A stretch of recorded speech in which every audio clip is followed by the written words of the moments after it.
या बालगंधर्वाच्या कार्यक्रमामध्ये आणि या महाराष्ट्र सोहळ्यामध्ये अवतार सरांनी जे येऊन आम्हा सर्व कलावंतांना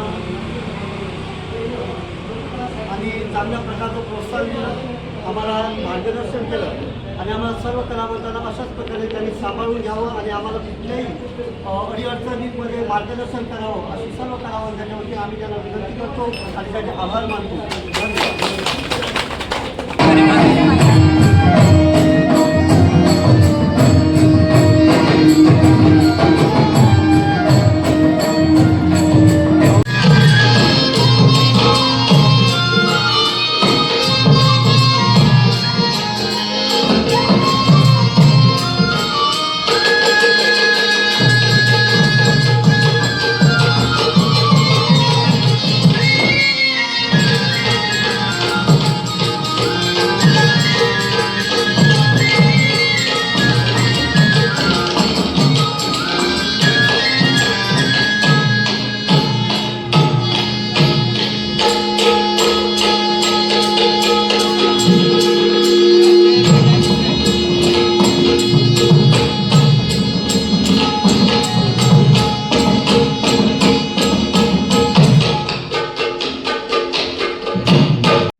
सर्वांचं आशीर्वाद आम्हाला सर्व वारकरी बांधवांना राहू द्या एवढीच विनंती. रामकृष्ण.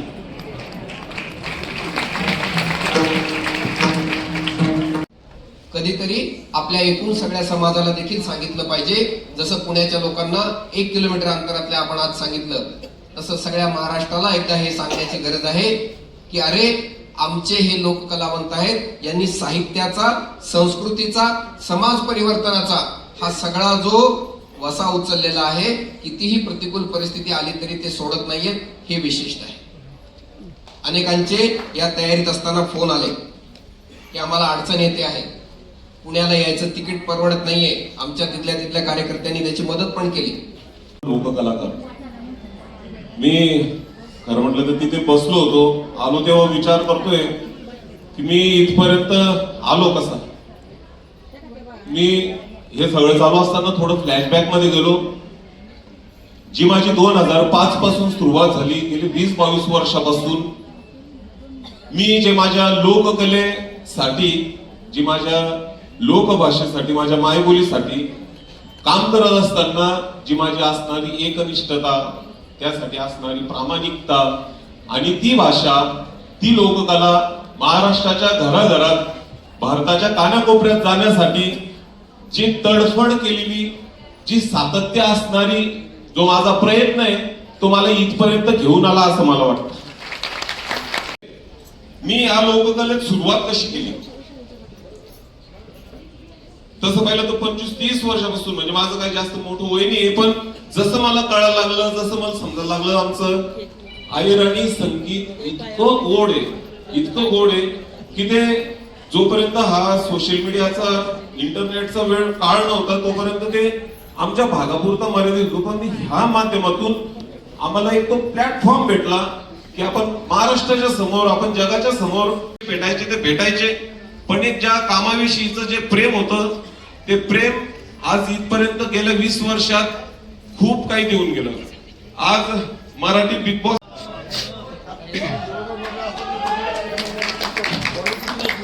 ऍक्च्युली मी माझ्या सचिन कुमार युट्यूब चॅनलवर जे काम करतोय ते फक्त एक रोमॅन्टिक किंवा एक लव्ह सॉन्ग किंवा या पद्धतीनं मी काम नाही करत.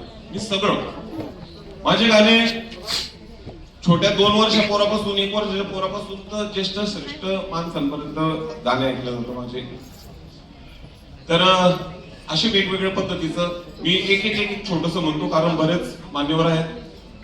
आणि सचिन मी छोटस कट करतो. तुम्ही आता बोलताना म्हटलं की अनेकांनी आधी नाव पाडायचा प्रयत्न केला, आता नाव लोकांकडनं ऐका आवाज उद्या. सचिनदारासाठी टाळ्या वाजल्या पाहिजे. तोच कलाकार आहे, शिक्षण सोडलं म्हणून अनेकांनी आधी नावं ठेवली आणि आज तेच प्रेक्षक आहेत जे सभागृहात सचिन सचिन म्हणते. मला वाटतं आपल्या आयुष्याचा प्रवास एवढा झाला पाहिजे. सचिन दादा, ओव्हर टू यू. वमनी माय व बबल्या इक सखे सावर फुगे, वमनी माय व बबल्या इक सखे सावर फुगे, फुगे घ्या फुगे केसावर फुगे, फुगे घ्या फुगे केसावर फुगे, केसावर फुगे. वमनी माय व बबल्या इक सखे सावर फुगे. सावन महिना मा तुला याद करनाई, सावन महिना मा तुला याद करनाए, याद करनाए आणि तुला प्यार करनाए, याद करनाए आणि तुला प्यार करनाए. जानुडीचा मनावरल्याची बहाय उन्हात माले घेऊन जाय, जानुडीचा मनावरल्याची बहाय उन्हात माले घेऊन जाय. मनी मोगर मन काय मनस माय, रस्त्याला ये म्हणलं माय, रस्त्याला ये म्हणलं माय, रस्त्याला ये म्हणलं माय, रस्त्याला ये म्हणलं माय. सचिन, रस्त्याला ये म्हणलं माय. धन्यवाद. क्या बात है, क्या बात.